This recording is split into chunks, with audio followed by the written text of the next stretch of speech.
ओम नमः शिवाय महारुद्राय वावाधवळेश्वराय नमो नमः। दीपं ज्योति परं ब्रह्म दीपं ज्योति जनार्दनः दीपहरत मे पाप पूजा दीप नमस्तुते। धवळेश्वर महाप्रभु संसार सुखी रखंतु। आज शुभ गुरुवार रे समस्त श्रद्धालु भक्त मानक श्रीपद करंतु। समस्त श्रद्धालु भक्त मानकर मनस्कामना पूर्ण करंतु। कर्म क्षेत्र उन्नति करंतु। ग्रह रिष्ट खंडन करंतु। जगतर मंगल करंतु। विश्वर कल्याण करंतु। आपणकर नाम प्रकाश करंतु। सेवकर डाक श्रवण करंतु। समस्त गोवसा भक्त मानकर मनस्कामना पूर्ण करंतु। महाप्रभु धवळेश्वराय नमो नमः। संसार सुखी रखंतु आनंद गवार हरि बोलो।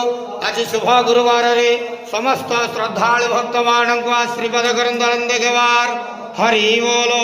हर हर महादेव शिव शंभु कैलासपति उमापति शिव शंकर महाप्रभु धवळेश्वराय।